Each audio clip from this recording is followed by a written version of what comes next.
Nakaraan nga nating video, pinakita na nga ang mundo ay nag-merge na at nasakop na ng mga halimaw. At sinabi pa dito na lahat ng mga awaken na individual may mga system na katawang nila para maging malakas at gawing hanap buhay ito para maging hunters. Nagkaroon din ng malawakang digmaan sa pagitan ng mga tao at mga halimaw. At nagkatipon-tipon na ang lahat ng hunters sa mundo para wakasan na nga ang naghahari Herion na Demon Lord para makuha ng mga tao ang kalayaan. Kaya naman naglakas ng loob ang pinakamalakas na hunter sa mga oras na yun na si Liu Yi, at siya ang nag-one-on-one battle dito. Na kahit na sobrang lakas na nito at nagtataglay na rin ng holy magic, wala pa rin siyang binatbat sa Demon Lord na si Desali. Aktong papatayin na nga ito ng Demon Lord may hindi naman inaasahan na pangyayari ang naganap. Dahil sa pag-i-interrupt ng mga tao nawalan sa focus ang Demon Lord at di na inaksaya ang panahon at pagkakataon kaya nagawang masaksak ni Liu Yi ang Demon Lord. Kahit na ganoon na nga ang nangyari di peren ito natinag at nagawa peren itong gumawa ng kinagulat nga natin na. Pasabugan nito ang kanyang sarili at pati ang Sinomon nga na nasa paligid nito ay nadamay. At sa nakarang din natin na kwento kahit lumipas na ang 10 taon sa nagkaroon nagdigmaan, di pa nga rin nawala ang mga dungeons at mga halimaw. Naptuloy peren na ang malalakas lang ang pwedeng mangibabaw, kaya pag mahina kang hunter ay kamatayan talaga ang kakahantungan mo. At sa nakaraang kwento nga natin dito na mangyayari ang hindi inaasahan ng lahat. Dahil sa kamatayan ng individual nato. At dito na nagkaroon ng pagkakataon ng Demon Lord para mabuhay muli sa panibagong katauhan nito at mas magiging malakas pa dahil sa system. Sa pagpapatuloy ng ating kwento ako naman ang eksena sa loob peren ng dungeon na ang kinakaharap ng ibang hunters ay isang leech. At pinalilibutan na nga nila ito. Bigla naman nag-cast ng spell ang leech papunta sa isang hunter. Na kahit na malakas ang ginawang pagkatake ng leech ay nagawa pa din itong sanggahin ang pinakawalang spell nito dahil sa malakas na depensa nito bilang tank. At nagulat nga itong tank hunter nato dahil meron itong napansing mabilis na anino na tila galing sa kanyang likuran na hindi na niya nasundan ng kanyang mga mata sa sobrang bilis. Ito napakabilis na nilalang nato ay mahahalata naman na sa panig ito ng mga tao dahil mukhang inatake nito ang leech ng mabilis na slash. Ang mabilis na nilalang na pala ito ay ito pala ang bida na nagawang atakihin niya ang leech ng ganun na lang. Sa ginawang slash naman nag-ating bida mabilis nga nito napatay ang leech dahil nag-notify naman ang system na nadagdagan na naman ang experience points na to para mag-level, na hindi nagawa ng ibang hunters na patayin ito, ngunit ang ating bida nagpapakita na madali lang sa kanya itong gawin na kahit kanino. Naging curious na nga ito sa kanayang nakuhang points kaya tiningnan na niya ang system kung meron na itong kakayahang mag-unlock ng panibagong skills, kaso napaliwanag na nga ng ating bida na, kahit nagawa na nitong ma-unlock ang boss panel, hindi peren sapat ang ginagawa nito bagkus parang may negative effects pa do sa kanya ang ginagawa niyang pagpatay sa mga halimaw, dagdag pa nga nito, hindi na nga din ito nag-level at tumigil na lang daw ito sa pagiging level 5 nito. At pinakita naman ang system mukhang may bagong nakuhang skill ito, nasabi nga nito na, kahit na hindi ako nag-level, kaso nga lang nangangailangan ito ng points, para ma-unlock din daw niya ang iba pang skills nito, pero ang nagawa lang daw nitong ma-unlock ay ang Conqueror's Eye na passive ito at nagagawa niyang magamit ito sa kanyang kalaban at makita agad ang lakas nito at kahinaan. At naging seryoso naman ang pagmumuka ng ating bida at nasabi na hindi na ako makakakuha ng experience points para maka-level, pero pwede naman ako makakuha ng Conqueror points kailangan ko ngayon ay i-grind na lang ito. At napatingin na nga ito sa babaeng pamana sa kanya na gusto siyang mamatay na sabi nito, habang pinagmamasdan niya ito sa malayo. Ang originally plan ay patayin ang mga mahihinang hunters para sa kanilang benefits, kaso ngayon, sa meron akong lakas, dahil ko masasabing madali ko ang mapapatay itong raid leader nato. Kaya pala nasabi ng ating bida na hindi madali sa kanyang patayin ito dahil pala sa level nitong raid leader nato na nakikita niya sa pamamagitan ng Conqueror Eye na skill nito. At nasabi pa nga ng ating bida na, alam kong sobrang kinamumuhian niya itong nagmamay-ari ng katawan nito umpisa pa lang, ngayon kailangan ko pa rin mag-ingat dahil level 5 pa lang ako siya nasa level 20 na eka nito na mukhang mahihirapan talaga daw siya pag sinubukan niya itong patayin din. Lumapit na nga lang ito at nagpakita ng peking ngiti at nagulat naman ang raid leader sa nakita niya sa kanyang paglingon na sabi nga ng ating bida na, Leader meron po ko ditong magic potion mana kunin ninyo po ito. At mabilis naman kinuha nito ng leader, sa kamay ng ating bida, at nasabi nga nito sa kanyang sarili na, pagkatapos ko talagang makakuha pa ng mas maraming conqueror point walang awa kitang paggugutayin. At iinuman na nga nito ang potion na binigay ng ating bida at may nasabi din ito sa kanyang sarili na, yung arrow kanina talaga bang walang kakayahang makapatay yun? Mukhang tinatago lang niya ang kakayahan niya, pero ngayon mukha ka naman pakipakinabang di mo na kita papatayin hanggang matapos ang raid boss, parehas nga silang may balak.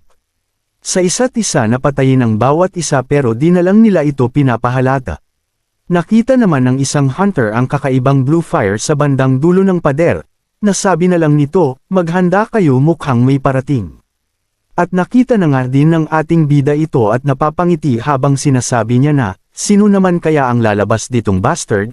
Mukhang alam na alam ng ating bida ito dahil siya nga ang Demon Lord na pinuno ng lahat ng halimaw dati sa kanyang buhay. Yung mahinang blue fire ay tuluyan na ngang lumaki at mapapansin natin na may isang nilalang na nga ang unti-unting pinapakitang lumalabas dito, at pinaghahanda na nga ang lahat ng hunter sa pagkakataon na yon. Pinakita na nga ang nguso nito at malalaman na nga natin dito anong klaseng halimaw ito.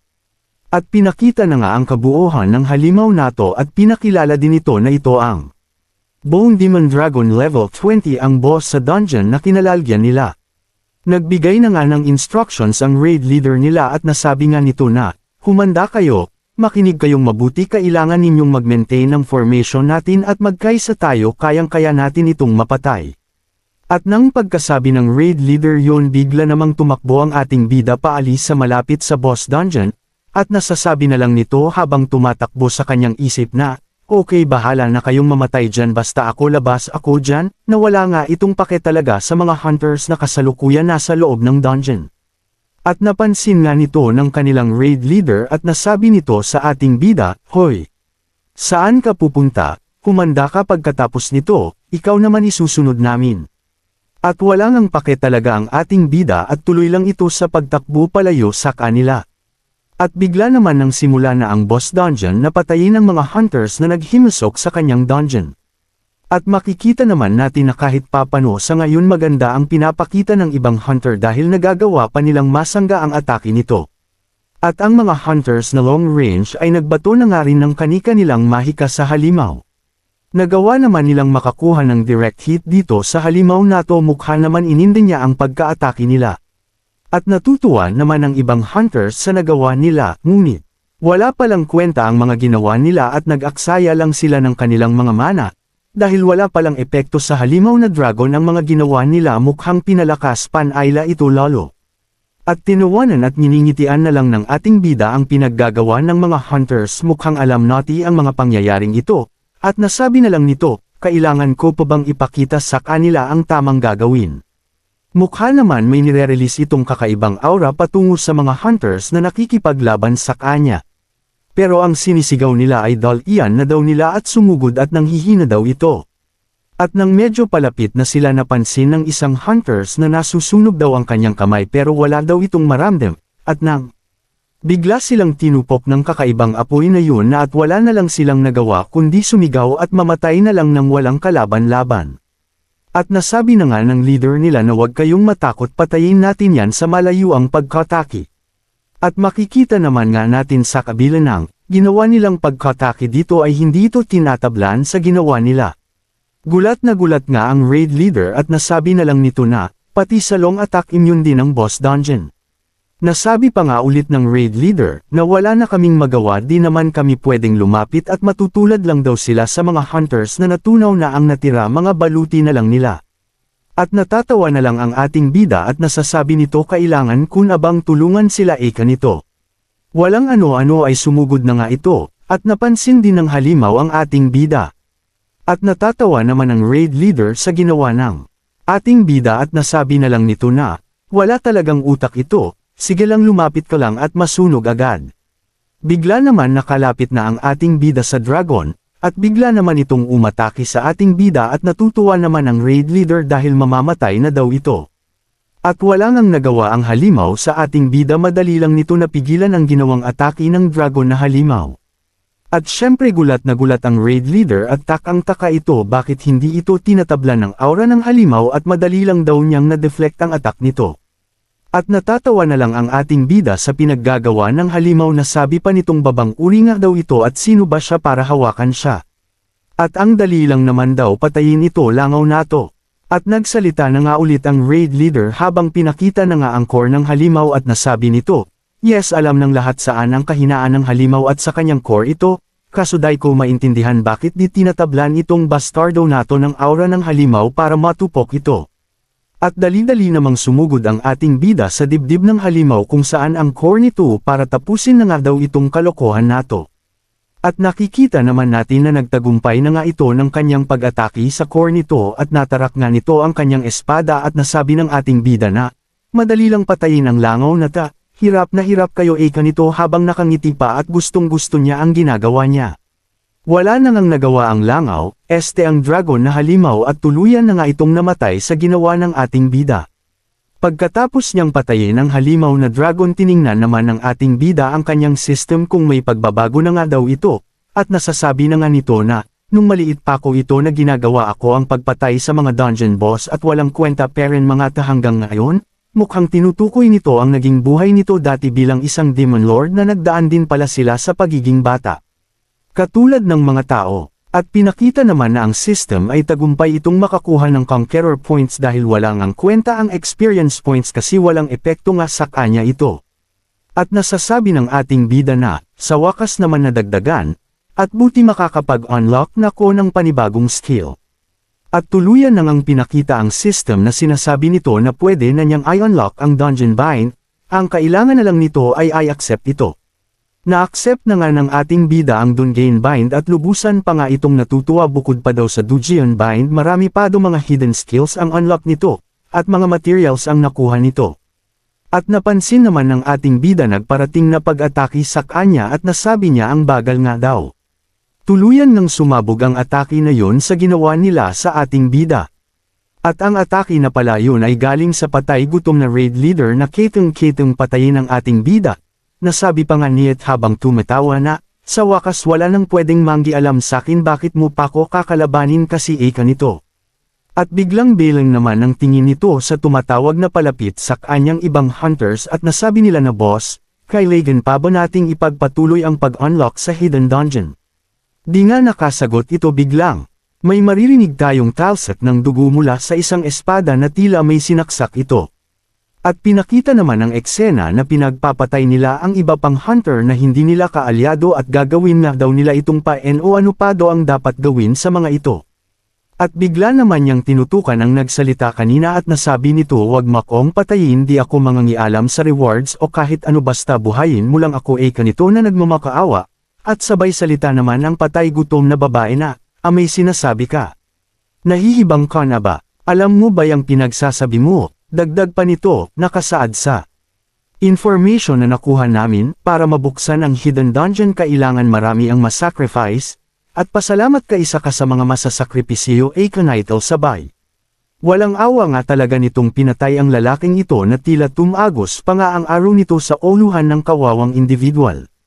At basabi na lang nito na, kailangan kong makompleto ang binigay na task sa akin nag-aking lord, kung hindi mapapahamak ako. Dagdag pa nga nito na, dami kun ang napatay at namatay pero bakit hanggang ngayon walang balita o signs na mag-open na ang hidden dungeon nito. At bigla namang may mabilis na individual na pasugod sa nakatilikod na kasamahan ng patay gutom na babae. At sa bilis nga ng pangyayari di agad aidan nakareact ang hinati nito at di rin napansin ng patay gutom na Bobby ang ating bida na naglilisik ang mga mata nito na mukhang uubusin na niya ang nga walang kwentang mga hunter sa loob ng dungeon. At wala nga naman silang magawa pa kung sino ang pumapatay sa kanila, sa sobrang bilis ng ating bida. At napalingon na nga sila nang marinig nila na napasigaw pa ang hunter sa kanilang likuran na nahati ito sa dalawa. Natutuwa na nga ang ating bida dahil may nalaman na itong mahalagang pakipakinabang sa kanya at nakareceive na nga ito ng 800 experience points sa pagpatay sa player. At tuwang-tuwa ang ating bida sa mga nangyayari at nasabi na nga nito, sabi ko na nga ba wala akong nakukuhang experience points sa pagpatay ko sa halimaw at syempre kung wala sa halimaw sa mga langgam na to meron. Sobrang gulat na gulat nga ang patay gutom na babaeng ito, at nasabi, imposibleng buhay pa siya, at ang baba lang ng level niya paano siya mamaligtas doon unless tinatago lang niya, di na nga niya natuluyang sasabon nito sabay activate niya ang analyze skill nito sa ating bida, para malaman kung tinatago lang ba niya ang tinay nitong lakas. At nagtagumpay naman niyang nagamit ang skill niya. Sinabi pa nito, totoo ba talaga itong nakikita ko? Isa lang siyang level 5 at napaka-ordinaryo lang nitong hunter. Pinakit Eren dito ang pangalan ng ating bida na siya pala si Zhou Qing. Sabay tawa at nasasabi nito, ipis ka lang pala, lakas naman ang loob mong kalabanin ako, kala ko panaman may tinatago kang lakas. Pang-asar nito sa ating bida at pinasugod na nga nito ang iba pa niyang kasama para patayin na ang ating bida. Nasabi pa nga nito na, huwag kang matakot sa ipis na yan, level 5 lang yang at normal warrior pa samantalang nasa level 10 ka na? Kay excited na nga itong sumugod na walang takot sa mga nasabi din ng kanyang leader. At napangiti na lang ang ating bida at nasabi, isa na namang langgam ang mamatay. Tere dito, lapit ka lang, sabay mukhang magpapalabas din ito ng isang spell. Tuluyan na nga niyang pinakawalang ang spell niya at tumama nga sa isang lalaking pasugod sa kanya. Ang spell na ginawa niya tila isa itong kidlat. Paralyze spell ang ginawa pala ng ating bida at di na nga nakakagalaw ito at nagdash na nga ito ng mabilis ang ating bida at papatayin na nga niya ito. Nagugulat na nga sila lalo na ang tao na nasa kanyang harapan dahil, nasabi nga nito na paano siya nakakagamit ng magic spell, isa lang siyang warrior, habang natutuwa naman ang ating bida sa pagwas-iwas ng espada nito sa katawan ng patay gutom nato. Nasasabi naman nito na alam kong nagpapanggap lang ito na warrior, ang tunay nitong profession ay isa talaga itong magician type, habang nakakagalaw nato at hahampasin na din niya ang ating bida. At dagdag pa nito, sa ganitong kalapit di niya mapipigilan ang lakas ko. At nasayang na nga ang ginawa nitong pag-atake sa ating bida na napakadali lang nitong hinawakan ang full swing na ginawa nito. Gulat na gulat ito at di na niya alam ang kanyang gagawin dahil nga daw ano bang nangyayari ngayon, wala daw magicians na makakagawa na. Sanggahin ang atake na yun, tapos gamit lang daw ng isang kamay. At tuluyan na nga nitong napatay ang isang patay gutom na individual nato at nag-notify nga ang system na sobrang natuwa ang ating bida dahil nakakuha nga daw ito ng 1,000 experience points. Halo-halo na nga ang kanilang nararamdaman sa mga oras na yun dahil sa kanilang nasasaksihan at natatakot na nga silang ano ba ang nangyayari. Kahit pa daw ang level 10 ang dali lang nito napapatay, may mali nga daw dito. Nasasabi pa nga nila na ano ba talaga ang profession na yun. Proud ba daw pagsamahin ang pagiging magicians at warrior? Abangan, tuluyan na ngang nag-enjoy na ang ating bida sa pagpatay ng mga hunters na mga langgam sa paningin niya. Dagdag pa nga nito na, deserve daw nilang mamatay para sa kanyang paglakas. Abangan pa nga natin na may panibagong skill na naman ang ma-unlock ng ating bida na mukhang pakipakinabang ito sa kanya. At aabangan na nga din natin ano na naman ang isang artifact ang gagamitin ng patay gutom na babaeng ito na batid sa kanyang pagmumuka na anuman ang mangyari dapat magtagumpay ito. Kaya naman kung gusto mo din masaksihan ang mga susunod pang istorya ay huwag kakalimutang mag-like at comments na din. At palambing ng subscribe, dapat naka-bell all para mabilis kang ma-notify pag may mga bagong uploads tayo. Muli maraming salamat sa suportang tunay.